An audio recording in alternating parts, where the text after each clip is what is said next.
Welcome back सी के series में। हम लोगों ने पिछली वीडियो में देखा था कि parts of the user defined function. इस वीडियो में हम लोग देखेंगे कि types of user defined function. तो नॉर्मली सी में यदि हम फंक्शन की कैटेगरी को देखें तो तीन कैटेगरी में हम इसको लेकर के चल सकते हैं। एक है कि आर्गुमेंट और उसके रिटर्न टाइप के अकॉर्डिंग, दूसरा होता है कि उसके बॉडी के अकॉर्डिंग, और तीसरा होता है कि उसके पैरामीटर के according.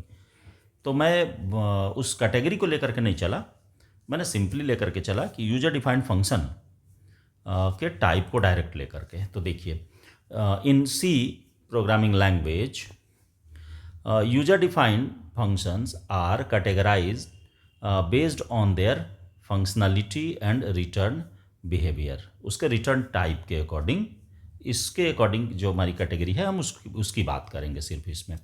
These functions are designed to perform a specific task and can be called as needed to improve code reusability and organization।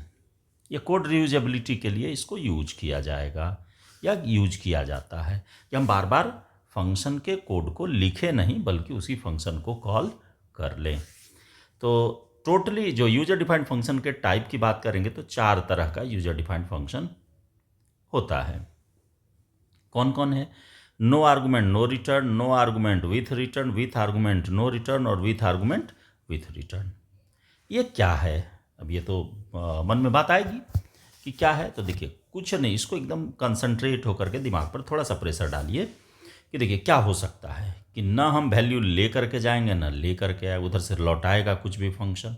क्योंकि आप जानते हैं कि फंक्शन एक वैल्यू रिटर्न करता है, मैक्सिमम एक वैल्यू को ये रिटर्न कर सकता है, एक से ज़्यादा वैल्यू रिटर्न एक बार में नहीं करता है। तो ना हम आर्गुमेंट देंगे और ना ये रिटर्न करेगा, तो ऐसा फंक्शन किस काम का आएगा? तो मैसेज को डिस्प्ले करने में काम आता है। No argument with return, argument लेके नहीं जाएगा लेकिन कुछ ना कुछ रिटर्न देगा, तो इस तरह का फंक्शन किस काम में आएगा? तो कुछ इनपुट लेने के काम में आ सकता है। दूसरा विथ आर्गुमेंट नो रिटर्न, यानी कि वैसा फंक्शन जिसमें कि एक से ज़्यादा आउटपुट आ रहा हो एक साथ, तो उस केस में हम इसको यूज कर ले सकते हैं। जैसे पैटर्न बनाना हो, टेबल जनरेट करना हो, तो उस केस में आप इसको यूज कर सकते हैं। और तीसरा है कि विथ आर्गुमेंट विथ रिटर्न, हम लेके भी जाएंगे और वो वैल्यू वहाँ से वापस भी आएगा, यानी आर्गुमेंट भी सप्लाई करेंगे और वो फंक्शन वैल्यू भी रिटर्न करेगा। तो आइए अब इसको डिटेल में लेकर के चलते हैं, इसको डिस्क्राइब करते हैं। देखिए, no argument no return. In this type of function, arguments or parameters are not passed to the function and called function should not return any value। ना हम देंगे वैल्यू और ना ही वो रिटर्न करेगा, so that the return type of that function is void। तो जब वो वैल्यू रिटर्न ही नहीं करेगा तो इस फंक्शन का जो रिटर्न टाइप है वो क्या हो जाएगा? void हो जाएगा। This function is used for displaying any message. अब देखिए, यहाँ पर सिंटेक्स इसका मैंने डाल दिया है कि void फंक्शन का नेम और ओपनिंग क्लोजिंग पैरेंथेसिस हो जाएगा, देन फंक्शन की बॉडी होगी। तो देखिए, ये void है, रिटर्न टाइप void हो गया, और पैरामीटर भी क्या है? नल है, ब्लैंक है। तो ब्लैंक है तो कोई पैरामीटर नहीं है। अब इसी को मैंने एग्जाम्पल के तरह कोड कर दिया। आप इसके सारे प्रोग्राम को रन कराते जाइए, चूँकि यदि इसको कंपाइलर पर मैं डालूंगा तो समय ज़्यादा लगेगा। तो आप इसको डालिए, आप एरर नहीं आएगा, एरर आएगा तो हमसे बात कीजिए। देखिए कि इंक्लूड कर दिया stdio को।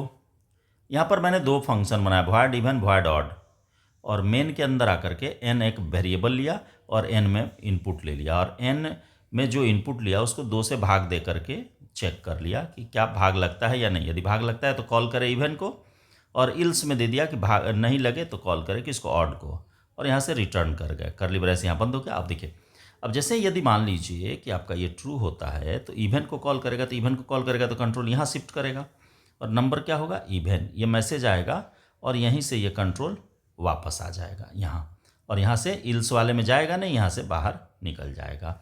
यहाँ पर देखिए, मैंने इसी को कॉपी पेस्ट किया था, तो देखिए यहाँ एक गलती हो गई कि इवन ही रह गया। यहाँ पर हो जाएगा क्या? ऑड। ऑड दे देंगे। तो देखिए, और यदि मान लीजिए कि 2 से भाग नहीं लगा तो कंट्रोल कहाँ आ जाएगा? इसके इल्स वाले ब्लॉक में आ जाएगा। इल्स वाले में आएगा तो इल्स वाले में क्या आपको दिखेगा कि जो इल्स वाले में कॉल जिसको किए रहेंगे, तो इल्स में कॉल किसको किए हैं, तो ऑड को किए हैं। तो ऑड को किए हैं तो कंट्रोल यहाँ से कहाँ आ जाएगा, ऑड में आएगा और आपको मैसेज आ जाएगा नंबर इज ऑड। तो इस तरीके से आप आसानी से इससे रिलेटेड और भी सारा प्रोग्राम बना सकते हैं। तो ये काम क्या किया, सिर्फ मैसेज दिखाने के काम में आया, यही मैसेज दिखाया कि यदि ये कंडीशन ट्रू होता है तो इसको दिखाए, ये ट्रू होता है तो इसको दिखाए। तो यहाँ पर आपको सिर्फ और सिर्फ मैसेज को डिस्प्ले करने के लिए हम यूज कर सकते हैं किसका, नो आर्गुमेंट नो रिटर्न का। अब आइए नो आर्गुमेंट विथ रिटर्न, यानी हम ले करके कुछ नहीं जा रहे हैं लेकिन ये रिटर्न कर रहा है। तो इसका मतलब है कि ये रिटर्न करेगा। तो इसको यूज कहाँ कर सकते हैं, तो इनपुट लेने के लिए हम यूज कर सकते हैं, यानी कि कहीं से कोई वैल्यू या कोई एक्सप्रेशन सॉल्यूशन दे करके उसको यदि डिस्प्ले कराना चाहते हैं तो हम इसको यूज कर सकते हैं। तो अब इसका डिफिनेशन देख लिया जाए। In this type of function arguments और parameters are not passed to the function but called function should return a value so that the return type of that function is depends upon the value returned by the function। यानी ये value ले करके नहीं जाएगा लेकिन return कुछ ना कुछ करेगा, और जब ये रिटर्न करेगा तो इस फंक्शन का रिटर्न टाइप भी देना होगा। रिटर्न टाइप ऑलवेज डिपेंड करेगा उस वैल्यू पर जो कि इस फंक्शन के द्वारा रिटर्न किया जाता है। कि this function is use to taking any value, कहीं भी यदि आपको वैल्यू लेना हो तो उस जगह पर आप इसको यूज कर सकते हैं। देखिए यहाँ पर रिटर्न टाइप फंक्शन का नेम और फंक्शन की बॉडी हो जाएगी और जो भी वैल्यू आएगा वो यहाँ से रिटर्न कर देगा। इसका ये सिंटैक्स हो जाएगा, यानी कि रिटर्न टाइप यहाँ होगा लेकिन आर्गुमेंट कुछ भी नहीं होगा क्योंकि नो आर्गुमेंट है। अब देखिए इसका एग्जाम्पल में मैंने क्या किया कि एक प्राइम नंबर को लेकर के चला कि प्राइम नंबर हमको चेक करना है, तो एक फंक्शन बनाया इंट और गेट वैल्यू, इंट और गेट वैल्यू, लेकिन पैरामीटर कुछ भी सप्लाई नहीं किया, उसको ब्लैंक रखा। अब देखिए मेन में आया, यहाँ पर मैंने एन एक वेरिएबल बनाया आई और फ्लैग इक्वल टू 0 और गेट वैल्यू को कॉल करके एक वैल्यू इनपुट कर लिया किस में, एन में, और एन को चेक किया, एन यदि 0 या 1 है तो भैया फ्लैग में कर दो 1, यानी कि ये नंबर मेरा चेक नहीं होगा, यानी कि ये प्राइम नंबर नहीं है, तो इसलिए फ्लैग में 1 कर दिया। अब देखिए दूसरा उसके नीचे जब आया तो लूप शुरू किया कहाँ से, 2 से लेकर के n/2, क्योंकि ये हम जान रहे हैं कि कोई भी नंबर में यदि हम भाग दें तो खुद से लगेगा और 1 से लगेगा, मैंने लगना ही लगना है, तो 2 बार तो लगेगा ही। इसके बीच में किसी से यदि नहीं लगता है तो वो प्राइम होगा और यदि लग जाता है तो प्राइम नहीं होगा। तो यहाँ पर आकर के चेक कर लिया, यदि एक बार भी कहीं बीच से भाग लगता है तो फ्लैग को क्या करें, 1 कर देते। एक तो 1 यहाँ भी किए थे, एक 1 यहाँ हो जाएगा, और जैसे ही भाग लगेगा तो यहाँ से ये क्या करेगा, इसको ब्रेक कर जाएगा, ब्रेक करेगा तो आकर के फिर ये चेक करेगा फ्लैग को, यदि 1 होता है तो दे देगा कि मैंने नंबर जो भी रहेगा ये नंबर यहाँ आ जाएगा, नंबर इज़ नॉट प्राइम, और यदि नहीं होता है तो बाय डिफ़ॉल्ट वैल्यू देखिए ऑलरेडी दिया हुआ 0, तो 0 दिया है तो 0 रह जाएगा, इसका मतलब है कि फ्लैग में तो 0 यदि रहता है तो नंबर इज़ प्राइम। अब देखिए गेट वैल्यू में जब आते हैं तो यहाँ जो गेट वैल्यू कॉल किए हैं तो ये गेट वैल्यू से कंट्रोल यहाँ ट्रांसफ़र होगा। तो देखिए यहाँ n एक वेरिएबल लिया, इनपुट आपसे मांगा पॉजिटिव वैल्यू, और जो आप इनपुट दीजिएगा उसी को यहाँ से रिटर्न कर दिया, n रिटर्न हुआ, ये n आकर के स्टोर हो जाएगा इस n में और देन ये ऑपरेशन परफॉर्म करेगा। तो क्या हो गया, इस फंक्शन को जब आप कॉल कीजिएगा तो ये वैल्यू रिटर्न करेगा, इनपुट लेगा रिटर्न करेगा, लेकिन पैरामीटर तो हम कुछ नहीं दे रहे, तो क्या हो गया, नो आर्गुमेंट विथ रिटर्न। अब आइए तीसरे में आते हैं कि विथ आर्गुमेंट नो रिटर्न, यानी आर्गुमेंट ले करके जाएंगे लेकिन ये रिटर्न नहीं करेगा। मैं उसी प्राइम नंबर को ही लेकर के सारे में चला हूँ, इसलिए कि आप एक पर यदि समझ जाते हैं तो अगला ऑटोमेटिक है कि आप बना लीजिएगा। In this type of function arguments और parameters are pass to the function and called function should not return any value. और यहाँ पर एक चीज़ आपको याद रखना है कि कोई भी वैल्यू ये रिटर्न नहीं करेगा। तो इसको थोड़ा सा यदि मॉडिफाई कर दिया जाए तो और भी बेटर हो जाएगा। यहाँ एंड की जगह पर बट करो, but called function should not return any value. ये अब आपका सीधा हो गया कि जिस फंक्शन में हम कुछ वैल्यू भेजेंगे लेकिन जो फंक्शन कॉल किया जाएगा वो कोई भी वैल्यू रिटर्न नहीं करेगा। So that the return type of that function is void। जब रिटर्न ही नहीं करेगा तो void होगा रिटर्न टाइप। तो देखिए इसका सिंटेक्स यदि देखिएगा तो रिटर्न टाइप कैसा हो गया, void, लेकिन पैरामीटर यहाँ पर रहेगा, जबकि अभी तक हम लोग ऊपर वाला जितना भी देखें उसमें पैरामीटर नहीं था, यहाँ पर पैरामीटर रहेगा। तो इसका यूज हम करेंगे वैसे जगह पर जहाँ कि हमको एक से ज़्यादा वैल्यू रिटर्न कराना हो, तो वहाँ ये ज़्यादा बेटर तरीके से काम करता है। तो देखिए मैं उसी प्राइम पर लेकर के चला हूँ, इधर उधर नहीं मैंने किया।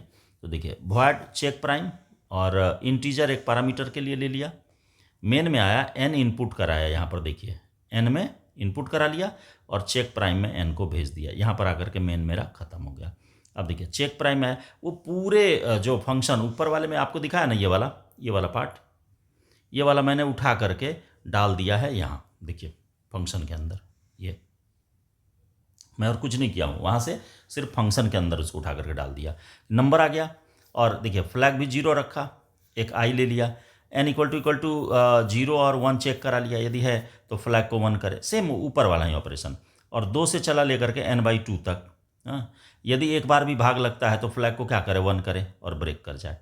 अब आकर के नीचे फिर इसमें भी चेक करेगा कि यदि फ्लैग 1 है तो प्राइम नहीं है, और यदि फ्लैग 0 होता है तो प्राइम है। यानी एक बार भी यदि बीच में भाग नहीं लगता है और n जो है वो 0 या 1 नहीं होकर के और भी कोई पॉजिटिव नंबर होगा तो उस केस में आपको हो जाएगा प्राइम।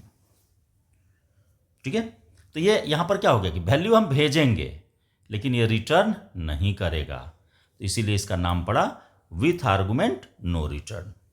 और जो फोर्थ पॉइंट है इसका, फोर्थ पॉइंट में कहते हैं विथ आर्गुमेंट विथ रिटर्न, यानी वैल्यू लेकर के भी जाएंगे और ये रिटर्न भी करेगा। In this type of function, arguments or parameters are passed to the function and called function should return a value so that the return type of that function is depends upon the value returned by the function। तो देखिए यहाँ पर क्या हो जाएगा, जैसे parameter यहाँ है ही, रिटर्न टाइप भी है, फंक्शन का सेम चलेगा और रिटर्न ये करेगा ही, जो भी वैल्यू कैलकुलेट होगा उस वैल्यू को ये रिटर्न करेगा। तो देखिए वैसे चेक प्राइम को ही लेकर के चला मैं यहाँ पर क्या कर दिया कि देखो चेक प्राइम, इसमें रिटर्न टाइप इंटीजर, पैरामीटर भी इंटीजर। तो यहाँ पर हमने n भी लिया और फ्लैग भी लिया, तो देखो नंबर इनपुट किया और चेक प्राइम नंबर में डाल दिया। तो चेक प्राइम नंबर में n को डाला तो n रिटर्न जो भी करेगा वो आकर के फ्लैग में स्टोर हो जाएगा। और फ्लैग यदि 1 होता है तो सेम वही मैसेज कि इज़ नॉट प्राइम, और यदि ऐसा नहीं है तो prime number is a prime number. अब देखो आपका मेन है चेक इन वाले में कि क्या करना है, तो देखो इंट चेक प्राइम नंबर और n यहाँ आ गया। अब n को लेकर के फिर यहाँ चेक कर लिया सेम उसी तरीके से, n इक्वल टू 0 या n इक्वल टू 1 है तो रिटर्न करे 1 को, एक रिटर्न होगा तो ये वाला आ जाएगा कि प्राइम नहीं है। दूसरा हो गया कि 2 से लेकर के n/2 तक लेकर के चला और डिवाइड किया, डिवाइड करने के बाद चेक किया, यदि एक बार भी डिवाइड होता है तो फिर ये 1 रिटर्न कर देगा, 1 रिटर्न करेगा तो फिर वही नॉट प्राइम। और यदि ऐसा नहीं होता तो हमने लास्ट में रिटर्न कर दिया किसको, 0 को, तो ये 0 आकर के स्टोर हो जाएगा किस में, इस फ्लैग में। और फ्लैग में यदि 0 आता है तो ये वाला आ जाएगा कि नंबर जो है वो क्या है, आपका प्राइम नंबर है। तो ये तो हो गया कि types of user defined function, किसके अकॉर्डिंग, तो उसके पैरामीटर के अकॉर्डिंग और रिटर्न टाइप के अकॉर्डिंग। अगली जो वीडियो आएगी उसमें मैं लेकर के चलूँगा कि पैरामीटर के अकॉर्डिंग कितने तरह के फंक्शन हो सकते हैं। ठीक है, तो मिलते हैं अगली वीडियो में।